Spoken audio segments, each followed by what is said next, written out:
Trawling നിരോധനം പ്രഖ്യാപിച്ചതോടെ മത്സ്യത്തൊഴിലാളികൾക്ക് ഇനി വറുതിയുടെ കാലമാണ്. ട്രോളിംഗ് നിരോധന സമയത്ത് പ്രത്യേക പാക്കേജ് അനുവദിക്കണം എന്ന മത്സ്യത്തൊഴിലാളികളുടെ കാലങ്ങളായുള്ള ആവശ്യത്തിന് സർക്കാർ ഇതുവരെ പരിഹാരം കാണാത്തതിൽ വലിയ പ്രതിഷേധമാണ് ഉയരുന്നത്. വിവരങ്ങളുമായി ആനന്ദ് പുതൂർ ചേരുന്നുണ്ട്. ആനന്ദ്, വിവരങ്ങൾ.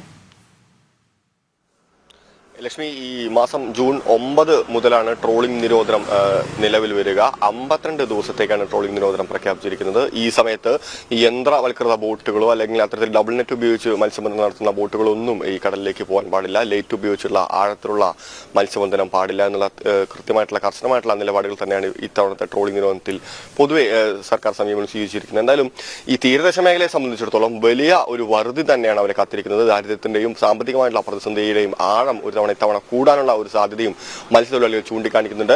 ഇവരുടെ കാലങ്ങളായിട്ടുള്ള പ്രധാനപ്പെട്ട ആവശ്യമുള്ളതാണ് ഒരു പ്രത്യേക പാക്കേജ്, ഒരു സമഗ്ര പാക്കേജ് സർക്കാർ ഈ ട്രോളിംഗ് കാലത്ത് മത്സ്യത്തൊഴിലാളികൾക്ക് നൽകണമെന്നത്. അതായത് പല രീതികളിലാണ് അവർ ബുദ്ധിമുട്ട് അനുഭവിക്കുന്നത്. അത് ബാങ്കിൽ നിന്നെടുത്ത ലോണുകളാവട്ടെ, അല്ലെങ്കിൽ അടിസ്ഥാനപരമായിട്ടുള്ള ആവശ്യങ്ങൾക്കുള്ളാവട്ടെ, മക്കളുടെ വിദ്യാഭ്യാസ കാലഘട്ടം കൂടിയാണ്. നമുക്കറിയാം ജൂൺ മാസമാണ്. അപ്പോൾ ആ തലത്തിൽ ഇവരുടെ എല്ലാ പ്രശ്നങ്ങളെയും പരിഗണിച്ചുകൊണ്ട് ഒരു സമഗ്ര പാക്കേജ് മത്സ്യത്തൊഴിലാളികൾക്ക് ട്രോളിംഗ് കാലഘട്ടത്തിൽ ഈ ഒരു 2 മാസം നൽകണമെന്നുള്ള കാലങ്ങളായിട്ടുള്ള ആവശ്യത്തിന് ഇപ്പോഴും സർക്കാർ ഒരു പരിഹാരം കണ്ടിട്ടില്ല.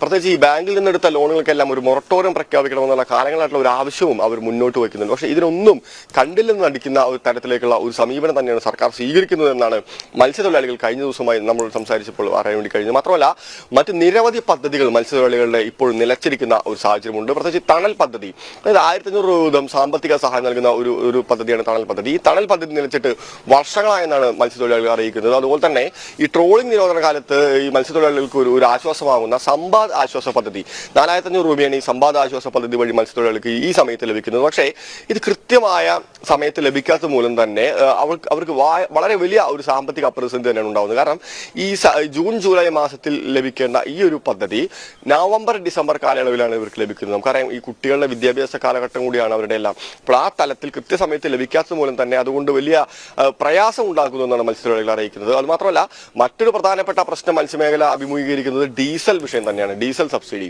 ഈ നമ്മൾ തൊട്ടടുത്തുള്ള മറ്റ് സംസ്ഥാനങ്ങളിലെല്ലാം, അത് കർണാടക ആവട്ടെ തമിഴ്നാടാവട്ടെ, ആ തലത്തിൽ ഡീസൽ സബ്സിഡി കൃത്യമായി മത്സ്യത്തൊഴിലാളികൾക്ക് നൽകുന്നുണ്ട്. 1 ലിറ്ററിന് 10 രൂപ 8 രൂപ നിരക്കിനാണ് ഈ തരത്തിൽ സബ്സിഡി നൽകുന്നത്. പക്ഷേ നമ്മുടെ സംസ്ഥാനം ഇപ്പോഴും ഡീസൽ സബ്സിഡി വെട്ടിക്കുറയ്ക്കുകയും അതുമാത്രമല്ല കൃത്യമായി നൽകാതിരിക്കുന്ന ഒരു സാഹചര്യം ഉണ്ടെന്ന് മത്സ്യത്തൊഴിലാളികൾ പറയുന്നുണ്ട്.